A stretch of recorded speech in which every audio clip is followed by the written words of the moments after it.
I am Allie Compton, founder and creator of Indigo Raven Holistic Healing. And I am so excited tonight because I have been in the laboratory this afternoon and I have discovered a formula. As I was sitting there thinking about New Year's resolutions, and we're about 3 weeks into 2012, and I'm noticing this pattern all around me of people hitting resistance when it comes to meeting their goals in their life, when it comes to investing their time, their money, and their energy in their businesses, in their relationships, in their health, and in their emotional and spiritual well-being. I notice that we all hit resistance. And this can be pretty discouraging. I know, because I was kind of feeling discouraged when it came to meeting some goals for myself. So I sat down and I really pondered this, and what I found is a formula to help you calculate how much resistance you're really going to hit when setting out to achieve your goals.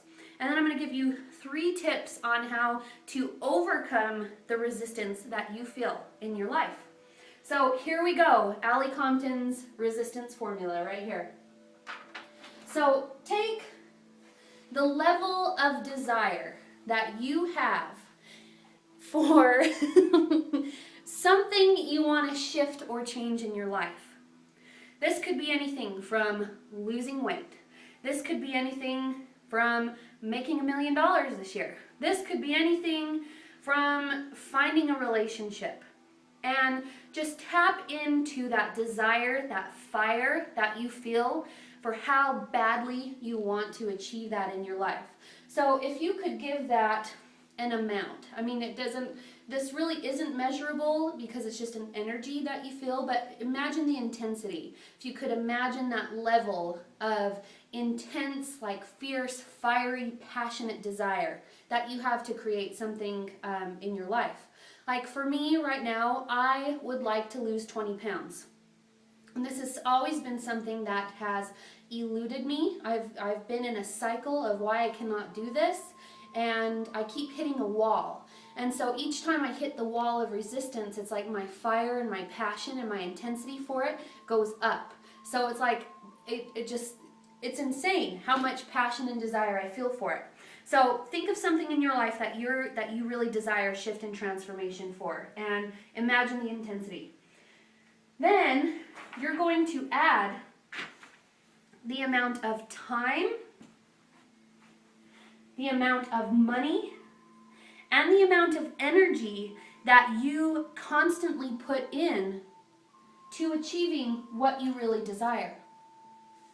For instance, last year I was just explaining to my friend Tanaya that I had spent hundreds and hundreds and hundreds of dollars on a gym membership that I used like 3 or 4 times the whole year.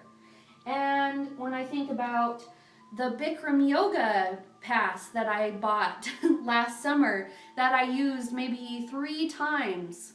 So I think about the financial amount that I invested in that. Then I think about all of the organic, vegetarian, vegan, gluten-free food that I bought at the health food store that wasn't cheap, that all went to waste because I'm still where I started from. And then I think about the amount of time that I spent thinking about my goal and what I wanted to change. Then I think about the amount of energy that I put forth into doing that.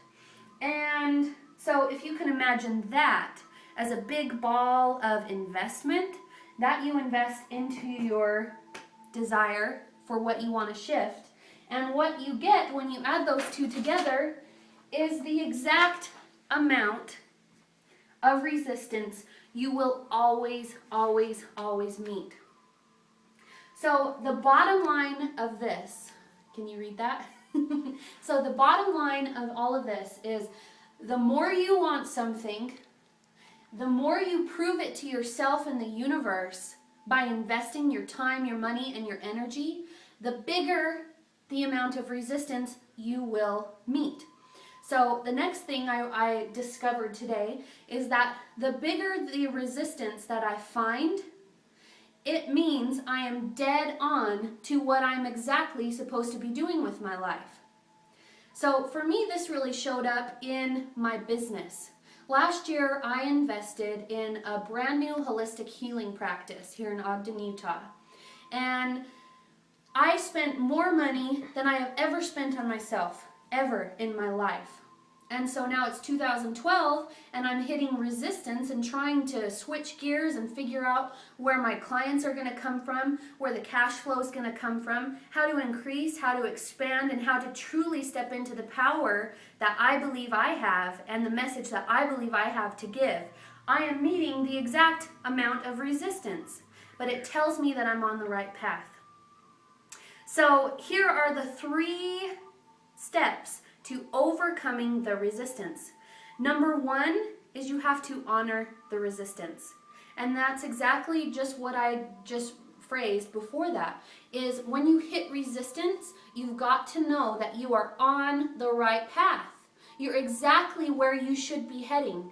If it's easy, then it's not worth doing.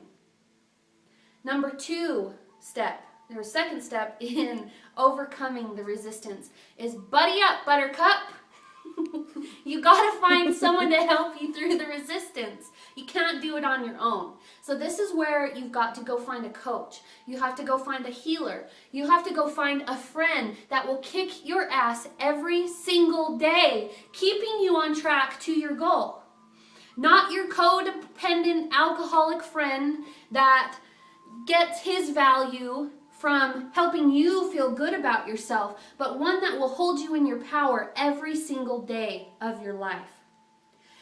Third step in overcoming the resistance is keeping the goal in mind. And whatever you have to do to remember what you set out to do, by all means do it. My favorite thing in doing this is to create a vision board. And this is where I search online, I search through magazines of all the pictures that remind me of what I want. I tap into the energy of how it would feel when I achieve my goal. I tap into the energy of how that looks, how that sounds, how that smells, how that tastes. Any tactile, sensory reminder that I can give myself to keep me tapped into that end result will help propel me further. And it's really especially powerful when you create the vision board around or on the new moon, because for thousands of years, people have been using the energy of the moon to call in what they want. Farmers use it to plant their crops. We, can see how the moon affects the tides of the ocean. So you can see how the tides within are also affected. So, there's my little ranty soapbox, and I hope you all have a wonderful night, and I'll talk to you soon.